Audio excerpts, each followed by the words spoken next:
কেউ বলে সাইকোপ্যাথ, কেউ বলে সুপার জিনিয়াস, আবার কেউ বলে এলিয়েন, কেউ বা আবার তাকে ভাবে মিস্টার এআই। কিন্তু পর্দার আড়ালে কি এক ভয়ানক গড কমপ্লেক্স কাজ করছে? ৯৬ লাখ কোটি টাকার সিংহাসনে বসে একজন মানুষ কিভাবে পুরো পৃথিবীকে একটা ভিডিও গেমের মতো কন্ট্রোল করছে?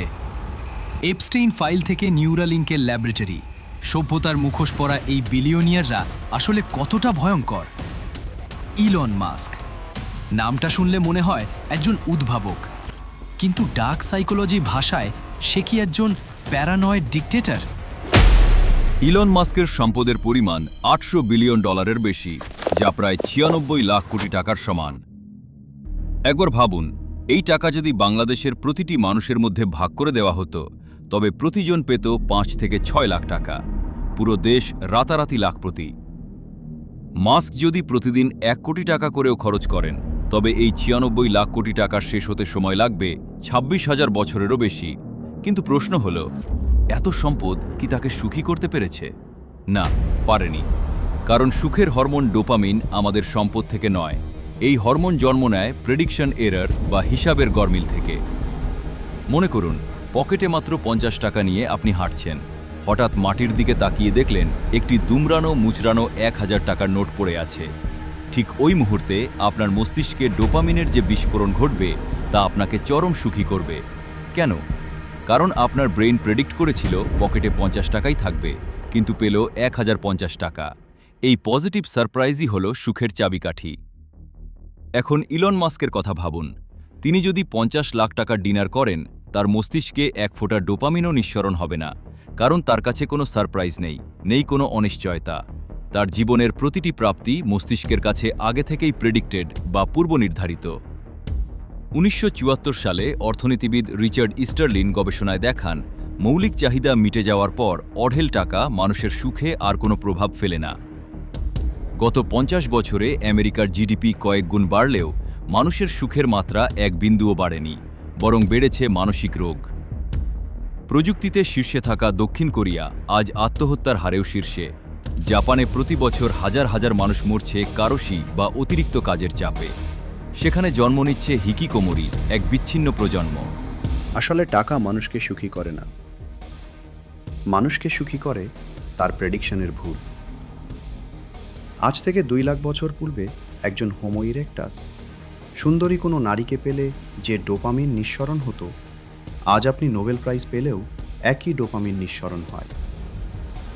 টাকা মানুষের ব্রেন সার্কিট পরিবর্তন করতে পারে না।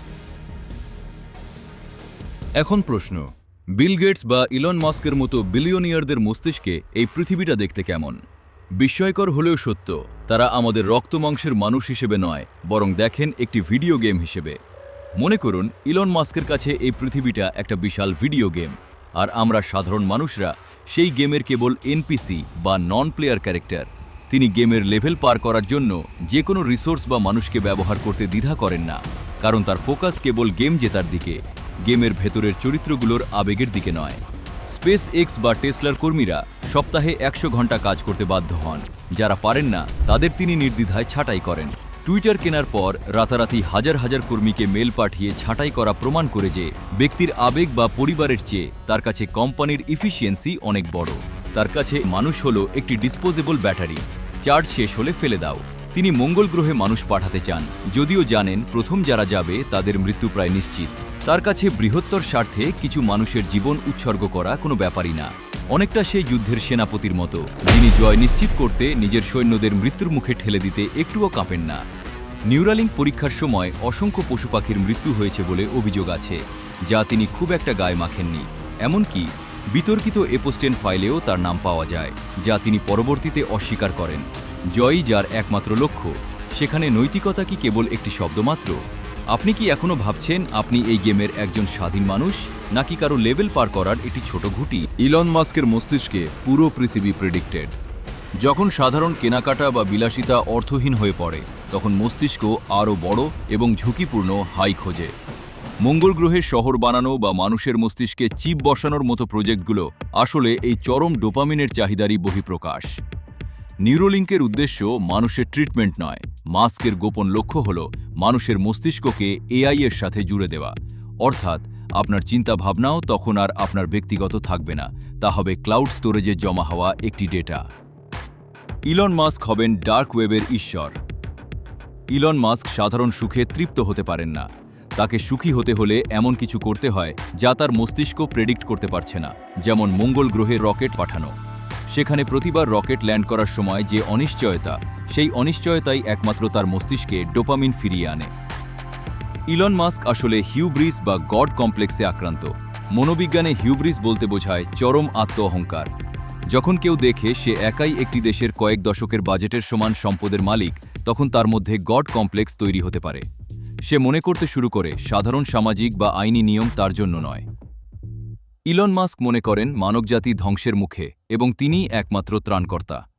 এই মেসিয়াহ কমপ্লেক্স তাকে এতটাই অন্ধ করে রেখেছে যে তিনি মনে করেন তার উদ্দেশ্য সফল করার জন্য যদি কিছু মানুষের জীবন বা নৈতিকতা বলি দিতে হয়, তবে তাতে কোনো ভুল নেই।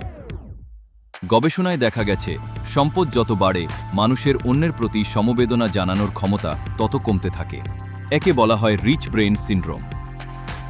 এপস্টেইন ফাইল আমাদের কাছে প্রমাণ করে সভ্যতার মুখোশ পরে লুকিয়ে থাকা একজন বিলিয়নিয়ার আসলে একটি হিংস্র জানোয়ার। ইলন মাস্ক প্রবল সন্দেহপ্রবণ হবেন। তিনি কাউকেই বিশ্বাস করবেন না। তিনি নিশ্চিত হতে পারেন না যে তার চারপাশের মানুষ তাকে ভালোবাসে নাকি তার সম্পদকে। ফলে তার মধ্যে একটি চরম সন্দেহপ্রবণ বা প্যারাডক্সিক্যাল নিঃসঙ্গতা তৈরি হয়। ইলন মাস্কের মতো ব্যক্তিরা এখন আর টাকা জমানোর কথা ভাবেন না। তারা ভাবেন লেগাসি বা ইতিহাসের পাতায় অমর হয়ে থাকার কথা। তার সাইকোলজি এখন সার্ভাইভাল থেকে সিগনিফিকেন্সে স্থানান্তরিত হয়েছে। সাধারণ মানুষ টাকা হারানোর ভয়ে ঝুঁকি নেয় না, কিন্তু যার ৯৬ লাখ কোটি টাকা আছে তার কাছে হারানো বলে কিছু নেই।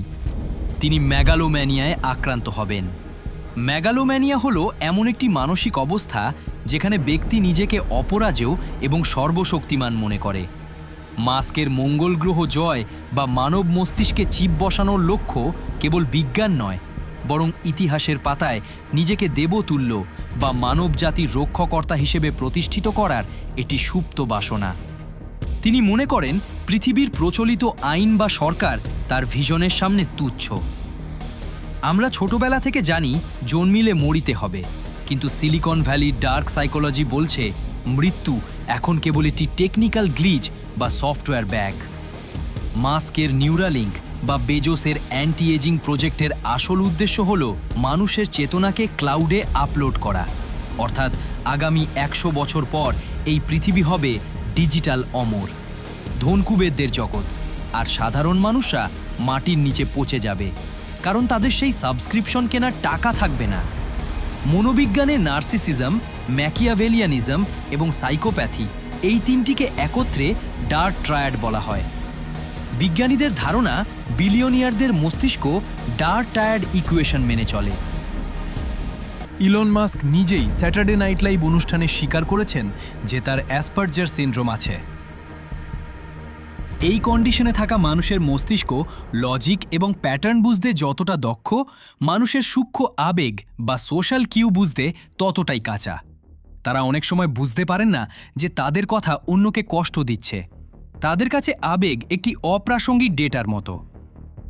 মাস্কের শৈশব ছিল অত্যন্ত যন্ত্রণাদায়ক। দক্ষিণ আফ্রিকায় বড় হওয়ার সময় তিনি স্কুলে চরম বুলিংয়ের শিকার হতেন। একবার তাকে সিঁড়ি থেকে ফেলে দিয়ে অজ্ঞান করে ফেলা হয়েছিল। এছাড়া তার বাবার সাথে তার সম্পর্ক ছিল মানসিকভাবে বিভীষিকাময়। শৈশবে যারা ভালোবাসা বা নিরাপত্তার অভাবে ভোগেন, বড় হয়ে তাদের মধ্যে তৈরি হয় অ্যাটাচমেন্ট ডিসঅর্ডার। তারা কাউকে গভীরভাবে বিশ্বাস করতে পারেন না। তারা মনে করেন জগৎকে নিয়ন্ত্রণ করলেই কেবল তারা নিরাপদ থাকবেন। তাই তারা মানুষের চেয়ে মেশিন বা রকেট বেশি ভালোবাসেন। সাইকোলজিস্ট সাইমন ব্যারন কোহেনের মতে মাস্কের মতো মানুষের মস্তিষ্ক হল সিস্টেমাইজার। তারা মহাবিশ্বের ফিজিক্স বা ইঞ্জিনিয়ারিং বুঝতে যতটা স্বাচ্ছন্দ্য বোধ করেন, মানুষের আনপ্রেডিক্টেবল আবেগ বুঝতে ততটাই অস্বস্তি বোধ করেন। রকেটের ইঞ্জিন নিয়ম মেনে চলে, কিন্তু প্রেমিকার আবেগ সুনির্দিষ্ট নিয়ম মেনে চলে না। এই অনিশ্চয়তা মাস্কের মতো কন্ট্রোল ফ্রিক মানুষের জন্য অসহ্য।